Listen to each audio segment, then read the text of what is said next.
This episode of the OmniTalk Retail Fast 5 is brought to you by the A&M Consumer and Retail Group. The A&M Consumer and Retail Group is a management consulting firm that tackles the most complex challenges and advances its clients, people, and communities toward their maximum potential. CRG brings the experience, tools, and operator-like pragmatism to help retailers and consumer products companies be on the right side of disruption. And Miracle, the catalyst of commerce. Over 450 retailers are opening new revenue streams with marketplaces, dropship, and retail media, and succeeding. With Miracle, you can unlock more products, more partners, and more profits without the heavy lifting. What's holding you back? Visit miracle.com to learn more. That's MIRAKL.com. And Corso.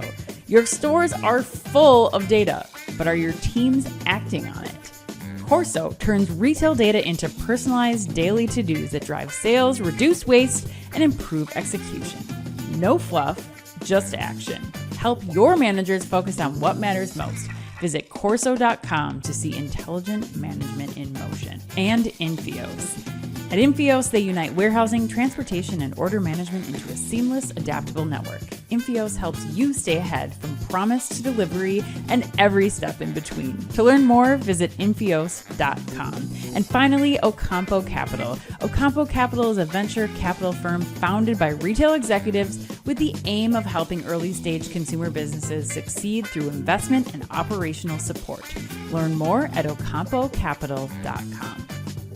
Hello, you are listening to OmniTalk's Retail Fast 5, ranked in the top 10% of all podcasts globally, and currently the only retail podcast ranked in the top 100 of all business podcasts on Apple Podcasts. The Retail Fast 5 is the podcast that we hope makes you feel a little smarter, but most importantly, a little happier each week too. And the Fast 5 is just one of the many great podcasts you can find from the OmniTalk Retail Podcast Network, alongside our Retail Daily Minute, which brings you a curated selection of the most important retail headlines every morning, and our Retail Technology Spotlight series, which goes deep each week on the latest retail technology trends.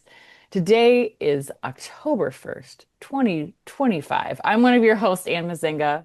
And I'm Chris Walton. And we are here once again to discuss all the top headlines from the past week, making waves in the world of omnichannel retailing. But before we get to the headlines, Chris, we are coming to you live from Grocery Shop, day 4. Day 4? Yeah, I think it's day 4 now, right? Yeah. Day 4. Day 5 in Vegas, day 4 of Grocery Shop. Yes. Yeah. Okay. There are so many different calculations. We don't know what day it is, but we are gearing up for our last session today, which will be the key takeaways from Grocery Shop. So make sure everyone to tune in to our podcast channels, and we'll have those live for you in the next couple of days. But Chris, I was telling Ella before we got on here, our producer, I was saying, if you did a great job in both your keynotes. You interviewed Jack Sinclair of Sprouts and Tim Steiner of Ocado. But I'm wondering, if you had to pick one of those two, and you got five more minutes on stage with them, which one would you have chosen? Oh, Jesus. And what would you have asked them in that 5 minutes? Oh my God, we're great. And we're day 4 in Vegas, day 5 in Vegas. I know. Very cerebral to start out the show here. Yes, I'm just curious. I'm curious. Let me think about that one, first of all. Jack Sinclair and Tim Steiner. Jack was great. Jack was a great interview, very affable guy. Everyone loved him. I think he and I had a pretty solid conversation. I would have liked to have 5 more minutes with Tim Steiner. Okay. There are more questions I would have liked to ask. And for example, the last question I asked him, which was really interesting to me, I said, what's your prediction for the future? How is grocery shopping going to change? And he said something which I bet 95%, if not more, of the audience disagrees with him, which he said he thinks there'll become a day where e-commerce fulfillment is actually the cheapest way to fulfill your customers' demands for groceries, And that's kind of staggering when you think about it. So I would have liked to have, and he was pretty confident in it. So I would have liked to have asked him, what is your degree of confidence in that prediction? Yeah. Are you like 95%, 100%? I think he would have said 100% if I'd asked him. He's that's kind of my take, but I would have liked to know if he would have hedged a little bit on that. If I said like by 10, he was saying like by 10 years, I think, if I remember right. So, that would be mine, Ann. I mean, I feel like we need to have flying cars at that time, or like some sort of drone delivery that is more Well, capable than anything for that to happen. But I mean, what is your probability that that prediction comes through? I mean, do you think that's possible? I actually think it's more likely than not. I don't know what Wow. time frame it will be, but I think we'll hit an inflection point at some point. I'm probably talking about this on stage later today when we do the takeaways. But we'll hit some inflection point where the cost of automation and technology will go down, right? Hmm. And those facilities will be easier to stand up. They'll get more efficient as well. The cost of delivering in the last mile will get more efficient too as automation comes into play there. And then on the other side, the cost of labor will continue to go up in the stores too. So at some point, that line is going to cross, and Tim might be right. That's what's Oh boy. crazy when you think about it. And so that's why all this change with agentic AI and OpenAI getting into e-commerce and Amazon pushing groceries, like it's all the current day, but none of us know what 10 or 15 years out is going to look like. Yeah, yeah, that's true. Well, we'll see what predictions come true and just how soon that will happen, and we'll play back the tape. We'll play back the tape of when you thought that and when Jack thought that, and it's or, Jack. I Tim, keep yeah. getting Tim and Jack. I Tim and keep Jack. getting Well, they're them two confused. garden variety names.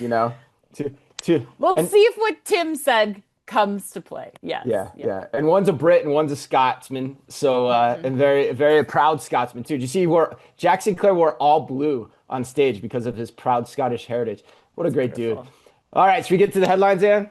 The Braveheart of grocery. The Yes, I love Braveheart of it. grocery. That's great. That's great. That's a great line. Yes, let's get to the headlines. All right. In this week's Fast Five, we've got news on early data on the impact of Costco's new early opening schedule, Amazon shutting down all its UK Amazon Fresh stores, Sprouts opening 20 in-store coffee shops in California, DoorDash adding reservations and in-store rewards to its app, and AWS's Daniele Stropa stops by to help us hand out this month's Retail Tech Startup of the Month award. But we begin today with big news. I've already talked about it, Ann.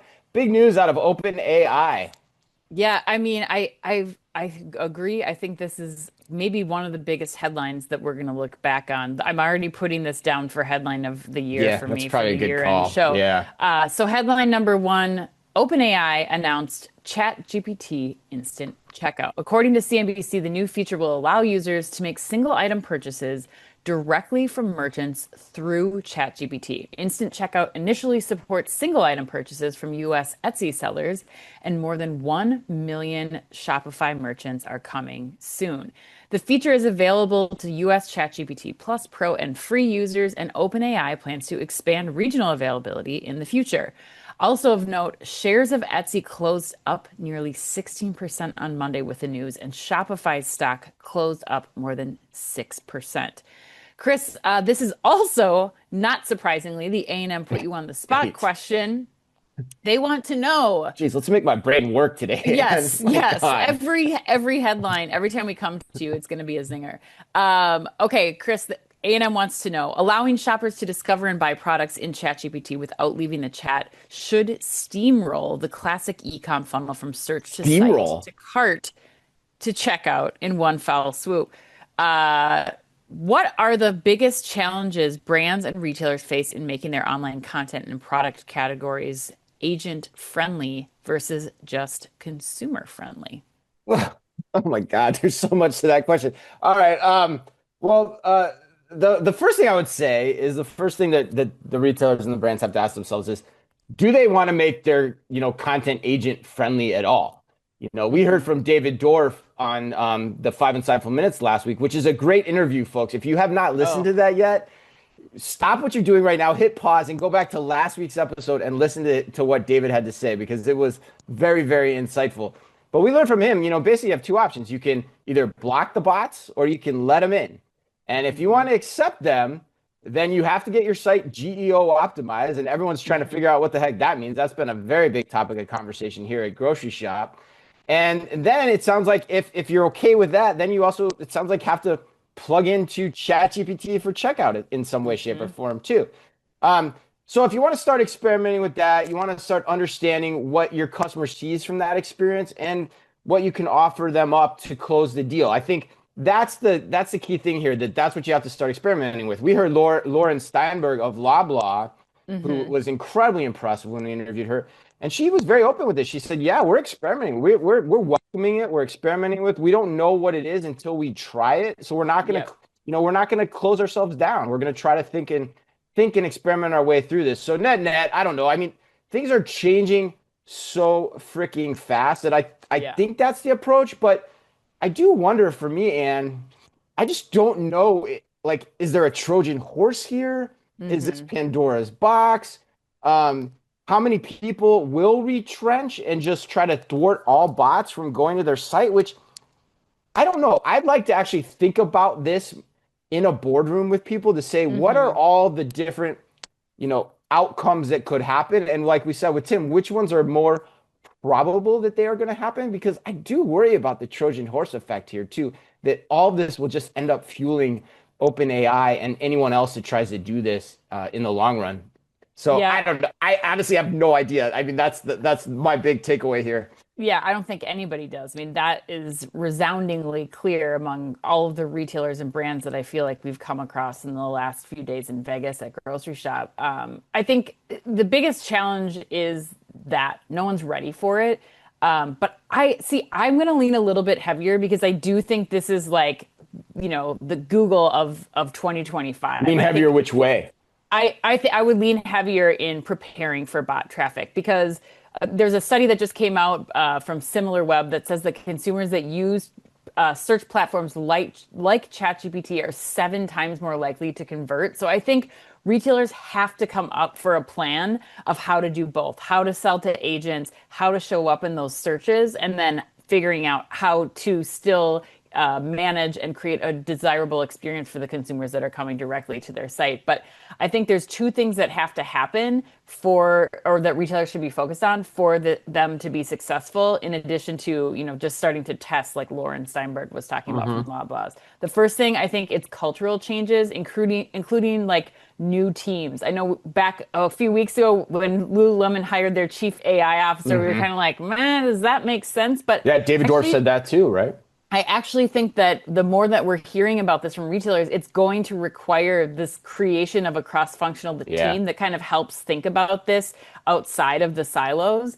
And then the second thing is I think they're going to have to rely more heavily on third-party content from both creators and retailers are going to have to rely on brands for that content so that they can start testing this and so that they can start showing up more readily in some of those agentic type searches. So there is a lot ahead for consumers. There's a lot ahead for the retailers and brands in this space, but it's here now. Like this is the headline to me that says that like there's no more like consideration. It's here. You have to be testing it. Yeah, and Etsy's a perfect partner too, because what did David say? And he said that we're going to start to see this explode at the holiday season because you can Yep. literally, and Etsy's perfect for that because you're like, hey, I want to get a cool, unique gift for my wife or my, girlfriend or whatever. And now I can put that into ChatGPT. They can help me even like potentially, refine that search. And then Etsy will pop up and, give me And something really unique. it's so easy. I just posted a video last night to LinkedIn of my search, and in Hmm. a matter of seconds, I have the click to buy and I have a gift from Etsy. Like it was so smooth. So check Yeah. out that video, try it out for yourself. It's Yeah. live now. You can just see how this is really Hmm. going to redefine how we find and discover products. Yeah, the other part about it too is like the Shopify angle. So Shopify's coming, right? Like the thing for me is Hmm. like, why would Shopify do this? Because can't ChatGPT end up becoming Shopify in the long run? Like an easy way to stand up sites. So that's where I'm like, the Trojan horse dynamics here are crazy. Or is Shopify working Hmm. some deal on the back end with OpenAI? Who the hell knows? But anyway, it's fun to watch. And scary too. All right, headline number two: Costco's extra hour for executive members has shifted visits earlier, it appears. According to Placer AI, a Placer AI blog post, our friends at Placer AI, since June 30th, 2025, Costco has offered executive members an extra hour to shop at many warehouses, and by September, the perk expanded company-wide. The additional morning hour appears to have encouraged some executive members to shift their trips earlier in the day, which in turn has reduced traffic concentration during late morning and afternoon peaks. Shoppers using early access also seem to shop more efficiently, with Costco seeing a rise in 30 to 45-minute visits and a drop in 45 to 60-minute visits following the implementation of the extended hours. Reportedly, the policy has also improved customer experience without requiring additional staff. And is this early data from Placer clearly indicative of early morning shopping being a big win for Costco? 100%. I actually think this is 100%. another Wow, no big, hedge at all. no, I think this is another big headline because I think this has changed the Costco shopping experience from a once a week or once a month stock up trip to a daily or multiple times per week trip. Because if you look at the data from Business Insider, one of the biggest demographics shopping during this time, this executive time from 9 to 10 a.m., is millennials and younger families. So this means that going there just to grab milk, eggs, diapers, whatever you need on the way to work, as your morning errand run, like now this is going to be as quick for people as a trip to Walmart or to Kroger to get those things.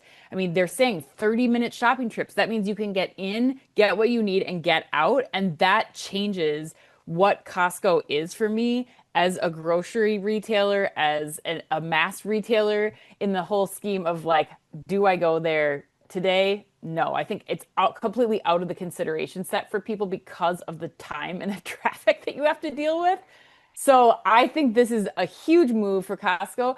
And best of all, they don't have to do anything with employees. They're not adding any overhead. They're just collecting more, like this additional subscription revenue. And I would certainly pay for it. Like I think a lot of people are going to, right? So to me, this is a genius move by Costco. And I'm really excited to see, like, in the next 6 months even, hopefully Placer will put some more data out for us, but I'm interested to see what this does for Costco's business. But would you pay extra for this membership? Are you gonna go to Costco without having to deal with any other people?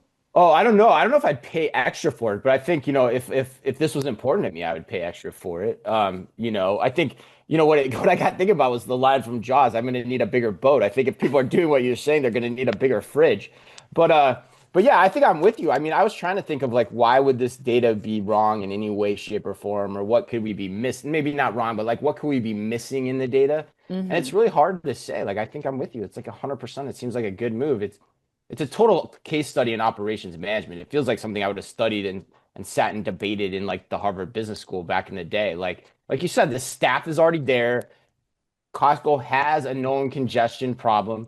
You have people that are paying more for this executive membership. So everyone wants to get out with less hassle. Like that's kind of a universal truth, right? Nobody wants to, deal with the parking lots and the amount of people that are in a Costco. I have to do like a sanity break, like in my car, like a meditation before I go in there. Like, okay, this is no, it's like the worst of passive aggressive Minnesotans when you go to the Costco parking lot. It's terrible. So like, yeah, so like, and the other thing too is those people are going to be easier for the store employees to manage too, because they're just getting in and out. They're not the ones that need a lot of help. They're not the ones that are going to complain. They're on a mission. They want to get in and out. So I think it's incredibly, I don't use this word very often, but I think it's incredibly savvy by Costco, and not surprised it's working. That's the fundamental thing here. I think the key thing, if you got me thinking though, if they are going to watch out for something, I think they have to avoid like the clear problem at the airport where suddenly everyone has this executive membership and then it defeats the purpose too. So it just shifts it to a different time of day. Right. That's a big issue though, potentially. They got to watch for that. All right, let's go to headline number 3. Amazon is closing all of its fresh grocery stores in the UK, Chris. All of them. According to CNBC, the company said in a Tuesday blog that it is preparing to close all 19 of its fresh UK stores, quote, following a thorough evaluation of business operations and the very substantial growth opportunities in online delivery, end quote. 5 of the fresh locations are expected to be converted into Whole Foods stores, Amazon said. Chris, what do you think of Amazon closing its fresh stores in the UK? Do you think the move says anything about Amazon's grocery ambitions here in the US? Oh, wow. There's a lot of great stories this week. I got a number of thoughts on this one too. And I mean, I think first off, it confirms what we've always said on this show, which is grocery is incredibly hard. It's incredibly difficult to unseat the incumbents with well-established value propositions and scale already under their belt. Like Oh. it's damn near impossible when you think about it. Like there's very few examples of people doing it successfully. In fact, I can't even really name one. Um, and then the second point I'd make, which is why I'm personally short on Amazon's grocery ambitions here in the States, is they can't win on freshness and quality because they don't have the scale of their operations to get the best produce, right? And the best fresh meat. They Yep. can't win on price because they're going up against Aldi, Walmart, Costco, Sam's Club, you name it. It's going to be hard to break into that. They could try, but it's not there. It's going to be hard to get the brand recognition for that. And then it's impossible to win on experience or anything of that nature because you don't have stores. And Right. grocery shopping is a very local and personal experience for many folks. So I just look at Lidl, who we interviewed their CEO of the US here, at Grocery Shop, Joel Rampolt, and they're having trouble, establishing their value proposition in the United States for those very same reasons. And here's the thing, they have 200 stores already Right. and have been at Right. it for a long time. So Amazon Fresh in the US to me is dead on arrival. It's DOA, and here's the other point though. I think this is important too, and I'm curious what you think on this. I think they're making similar mistakes with Whole Foods. Like this week, they said at grocery shop they're going away from the whole paycheck connotation, which I think that actually is what you want people to say about your brand. You want it to be prestigious. You want it to be something aspirational, and now you're trying to go away from that. It just Yeah. shows me that you're so freaking lost here in terms of what's going on. Yeah, I think that I mean you made some great points there. I think the real point of contention I think for Amazon here is that Sprouts, Lidl, Aldi, all of these players are beating their main mission. We heard from, all of them that they're really focused on only opening in locations where they can have distribution centers close by, where they can ensure that they're getting you the freshest, most local as possible product for the lowest price. And if Whole Foods isn't going to be able to compete with that. Their model is just not set up that way either. And these new players are already the go-to on price. And so I think that that's the challenge here. Amazon can't survive on tech. Convenience and tech is not enough. It's about price, it's about quality. And as you mentioned, Amazon just doesn't have the scale or the infrastructure to do either one of those well right now. So I'm in agreement. I think it's very concerning. The one question that I had for you though is like, why the move towards Whole Foods, do you think? Why are they keeping these 5 stores in the UK and doing a Whole Foods concept? Like, what benefit is there? Are they trying to see if they can test, this low price freshness, like the new Whole Foods, not whole paycheck concept? Like, Yeah, I don't know. My hunch is some consultant did some Venn diagram of the opportunity of Whole Foods in the UK market, and sure, they said, okay, let's sure, try it here. And Amazon's famous for experimenting, so who knows if it'll work too? And sure, who knows what sure. concept they're doing? Maybe they're trying their daily shop concept that they're all big on here too. I don't know. Yeah. The one caveat I would have in terms of what we're saying, it goes back to what we said at the outset too, which is like, you know, it seems like Amazon, as much as they don't want to admit it, I think Amazon already knows what we're saying, and that's why they're pushing the online side of the business so hard. But Yeah. the online side of the business is still so hard for the reasons we said. It's you still face all the same factors in terms of differentiation. But at the end of the day, like, you go back to Tim Steiner's comment, can they get to a point where it is the cheapest, most preferred way for consumers to shop? Not now, but 10 to 15 years out. But I still think Amazon has a tough challenge to win that battle because Walmart is better positioned in the US, even Walmart, maybe even Kroger, or maybe even Hmm. somebody in that realm is better positioned for all the reasons we said. So Right. I just think it's going to be a hard battle. Yeah. Yeah, I agree. Another fun one to watch though for the next couple months here. Yeah, what a great show so far. All right, now let's bring Daniele onto the show.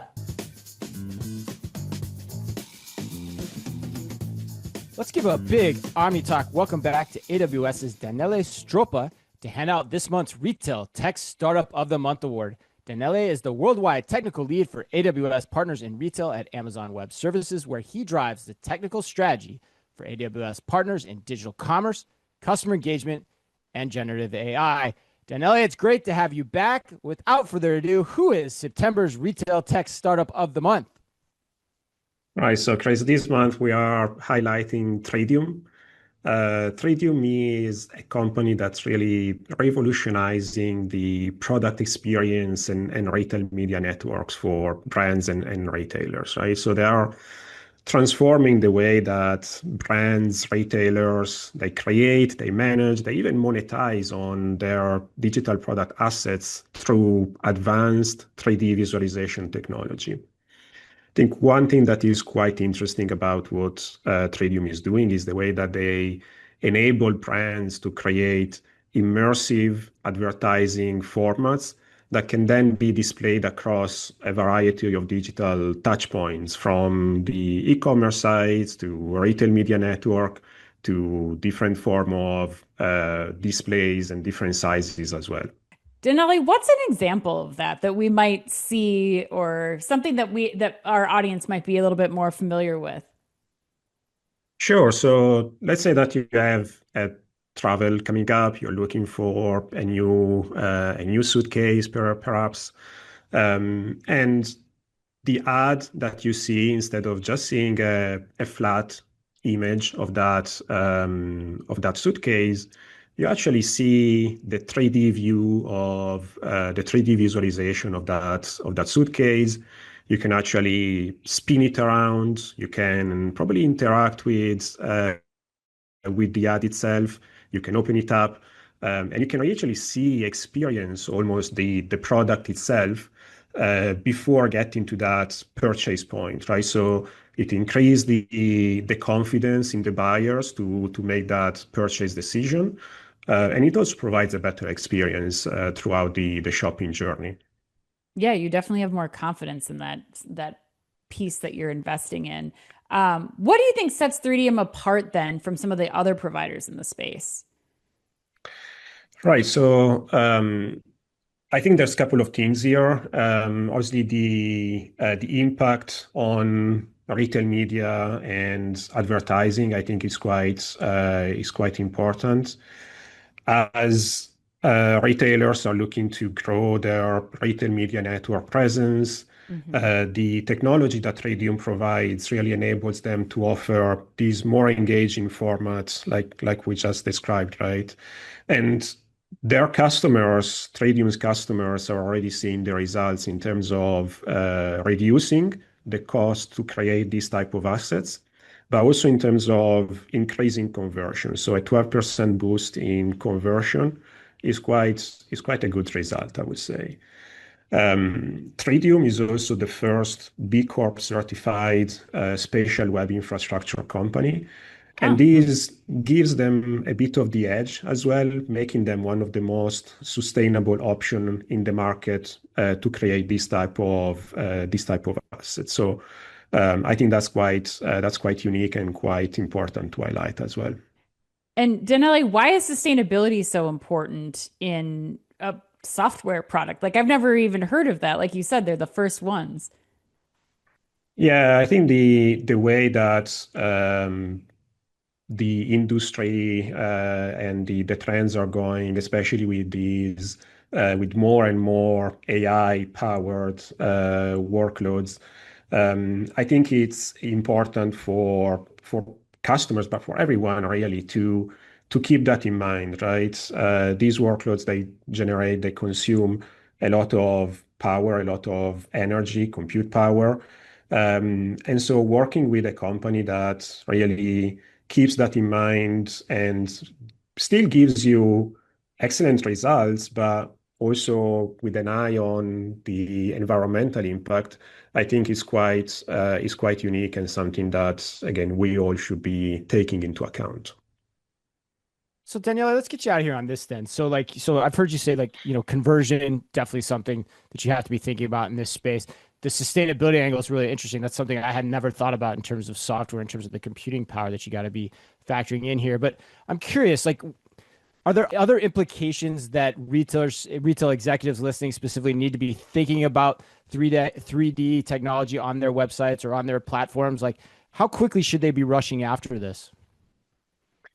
Yeah, definitely the ad conversion revenue stream. I think those are things to keep in mind. Sustainability is going to be a bigger and bigger part in our decisions going forward.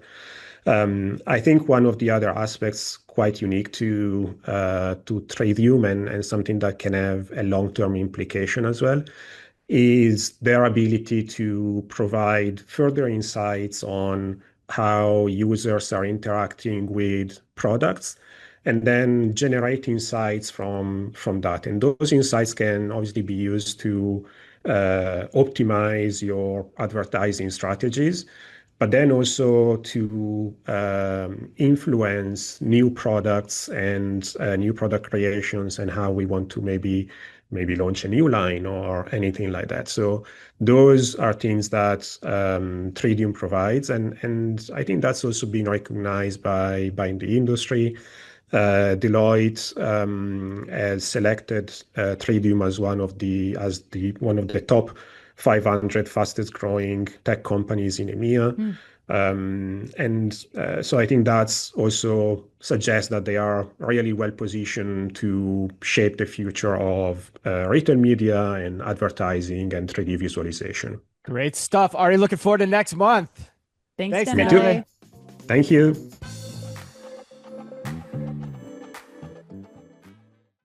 Okay, headline number 4. Sprouts says it's going to open 20 in-store cafes across Southern California. According to Grocery Dive, Sprouts Farmers Market announced Wednesday it is expanding its partnership with Klatch Coffee. Klatch Coffee. Good alliteration there, although it's not really alliteration because it's a K and a C. To open 20 new in-store cafes. The specialty grocer plans to open cafes inside stores in Southern California in 2 phases beginning late this year and lasting into 2026. And the story about Sprouts adding 20 coffee shops to new stores this week definitely intrigued you because I know you wanted to include it in this week's Fast 5 Roundup. Why was that?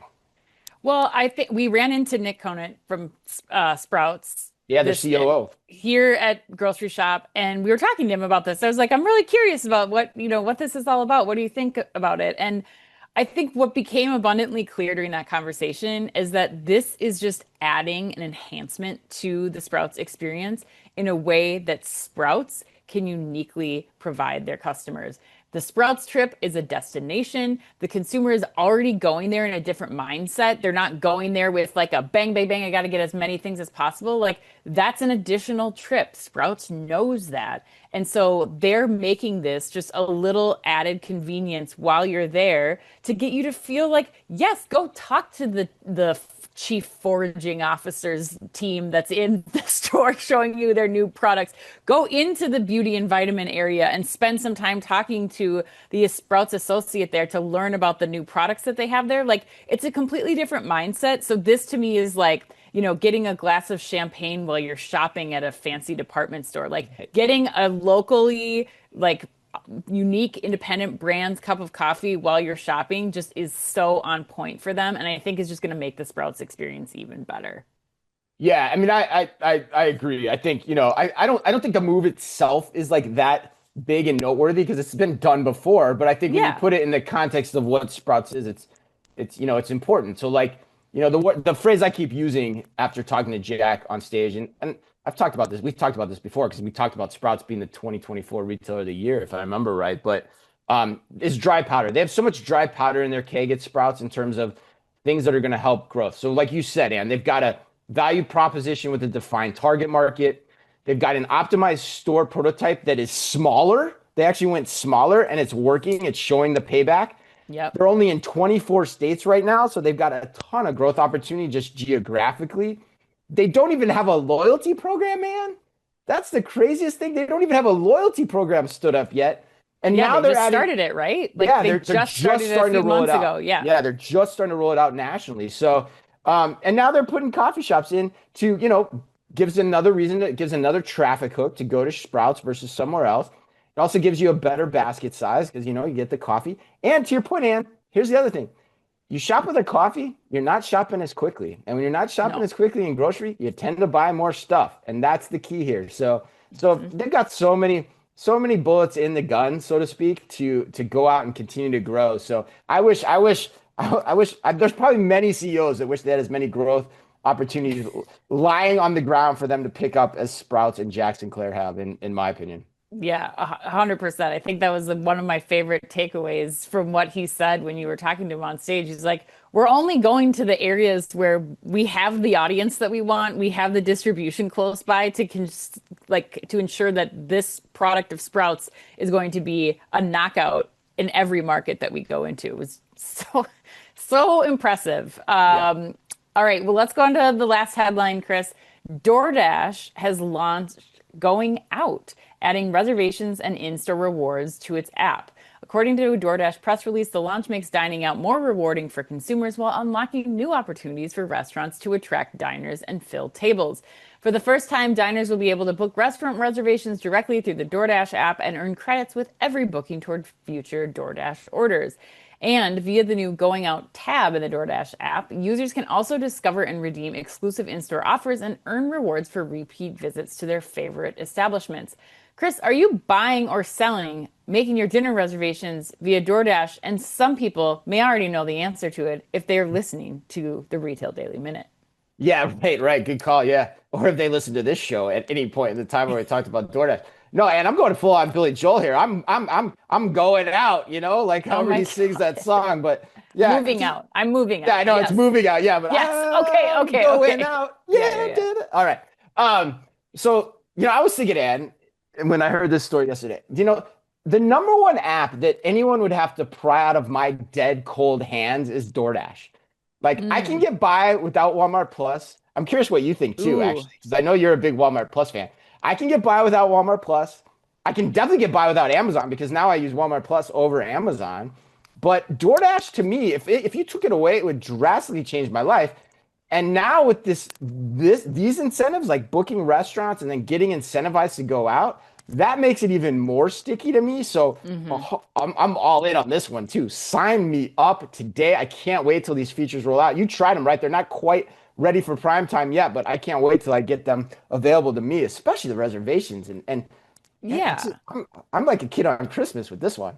Yeah, I mean, I think this is like as close to a full service super app that we can get. I mean, I think that I know I didn't want to drop that word because I'm not quite there yet, but yeah, I hear what you're saying. I think it's on the way to it. I mean, I don't think we'll ever have super apps the way that Asia does. Too. Yeah, exactly. But like in terms of like a full on utility, like what app can you have right now that can basically give you the convenience of any commerce experience, including dining, which is a very sticky use case for a lot of consumers at your fingertips, and that is 100% DoorDash. The only thing, if we're again, I was like, what could be a challenge here, or what would be something that from a user's perspective I'm really going to watch out for? And the only thing I could think of was like, this has to be ingrained in the DoorDash app experience without me having to like do the Groupon days where I'm like, here's my code and here's my barcode. And I think that, like at a restaurant experience, like if I have to do any of that, or it's not just automatically collected. Like geolocated or something. Yeah. Yes. Which, I mean, I think the Lyft integration that they've done already gives me confidence that they've thought through that process. So, they'll tie into the credit card that you have stored in your DoorDash account or something. So if you're using that to pay at the restaurant, they'll be able to like sync that all up on the back end. But I think that's the only thing that could provide a more sour experience for a customer is, what they'll actually have to do. And like you said, we haven't been able to try this out first, so we haven't seen it in action and what this experience actually looks like. But I think a huge benefit, not just to consumers, but also to the restaurants who are participating in this, who are seeing a pretty significant increase in traffic to their restaurants, not just for the DoorDash pickup and delivery. So that's the other part here that I think will give them even more momentum as they continue to test this in more cities. All right, let's move on to the lightning round, Chris. Let's do it. Question number 1. Mountain Dew is coming out with Mountain Dew Dirty, a dirty cream soda meant to appeal to Gen Z consumers and the dirty soda trend. Which dew would you do, dirty or classic? Oh, and a dirty cream soda. That sounds fantastic. I like many things dirty. What? I don't even know what the dirty soda trend is, though. What is that? Oh my gosh, have you not Sounds watched good, but I don't know what it is. Oh, you have to be on TikTok, and The Secret Lives of Mormon Wives is the best. That's the best like education for dirty soda, I think. But basically, dirty soda is like adding coffee creamer or like a flavored syrup, like a coffee syrup, to a soda and mixing all these concoctions. So like, there's a So whole it's like an bunch of Italian soda back in the day. That's what we're talking about yeah, here. I mean that's close enough, but it's dirty because they're adding other Dirty. ingredients to it. But Dirty is yeah, one of my favorite words to say, for sure. they're expanding all across. We just got a couple of these dirty soda fountains here in Minnesota, so you'll have to check them out. Yeah. But Dirty Dew, never Dirty Dew. something I thought I'd be talking about in my entire life. Dirty cream soda sounds good. I like a good cream soda too. But Yeah. speaking of dirty, you're in Las Vegas. Are you taking a taxi or an Uber when you're here? I think we've found if you're at the airport, you take a taxi. If you are anywhere else, I would say Uber. I think Really? I think it's the most affordable and convenient way to get around Vegas. Okay. But no, All right. you're just all taxi all the time. Yeah, I don't know. I don't really care. I'm definitely taxi from the airport for sure. Like the Uber line from the airport is a disaster. It's Yeah. absolutely a disaster. Oh, all right, Chris. This one made me think of you instantly. Oh, great. Public toilets in China are now requiring patrons to scan a QR code and watch an ad in order to gain access to the toilet paper. As someone who carries their own toilet paper, would you spare a square if you were in China and somebody didn't have their phone with them in the bathroom, which I don't think is a bad thing? What would you do there? Yeah, I mean, I think I would spare a square. I mean, I've offered my spare roll of toilet paper to you when we've traveled. You've never taken me up on it, so I'm not sure actually anyone would want a square of my spare. But It depends. It depends on the situation. If you don't have, you can't watch. I mean, if it's nothing or a stranger's spare square. right, that's true. That's a good point. Like the timing of the offering is important here. So if I offer it free, it's probably going to get turned down. But if it needs to be offered post, it's probably going to be accepted. That's what you're telling me here. Yes. Exactly. All right, that actually makes a ton of logical sense, man. All right. Sometimes I do that. Sometimes I make sense. It's Yeah, not right. often, but Right, yeah. that's funny. But All when right. it comes to toilet paper stalls in China, yes, I can Right, right. sense Yeah, and right. sensibility there. All right, last one. Nicole Kidman and Keith Urban are calling it quits after 19 years of marriage. My question for you is this: which of the two do you think is more likely to jump into the dating pool first? Oh, for sure, Keith Urban. Probably I'm already willing there. I'm willing to bet that he's already been jumping in the dating pool, and that's why this 19-year of marriage is coming to an end. But look, I think Nicole Kidman is just going to go off and live her best life if she isn't already, with Reese Witherspoon and Sandra Bullock and all of her like girlfriends of the same Hollywood era who are now single, just like doing them. I think it's amazing. So go, Nicole. I'm very excited to see what happens to you next. And she doesn't need a man. She's great. Yeah. She had that movie where she like career. had that affair with like the 20-something too. I Oh never yeah, saw Baby that. Girl. I still haven't it's- seen it, but Yeah. I heard it's Is that what it's called? saucy. Baby Girl? Nice. All right. Well, speaking of baby girls, happy birthday today to Brie Larson, Beck Bennett, and to the lovely Maria Von Trapp herself, the great Julie Andrews, who turns anything but a baby. 90 years old today, and Wow, 90 years Julie. old. Mary Still Poppins kicking. is 90 years old today. Wow. Yeah. Congrats to her. And remember, if you can only read or listen to one retail blog in the business, make it OmniTalk, the only retail media outlet run by two former executives from a current top 10 U.S. retailer. Our Fast Five podcast is the quickest, fastest rundown of all the week's top news. And our daily newsletter, the Retail Daily Minute, tells you all you need to know each day to stay on top of your game as a retail executive, and also regularly features special content that is exclusive to us and that Ann and I take a lot of pride in doing just for you. Thanks as always for listening in. Please remember to like and leave us a review wherever you happen to listen to your podcasts or on YouTube. You can follow us today by simply going to youtube.com/OmniTalk Retail. So until next week, on behalf of all of us at OmniTalk Retail and myself and even producer Ella in the background, as always, be careful out there.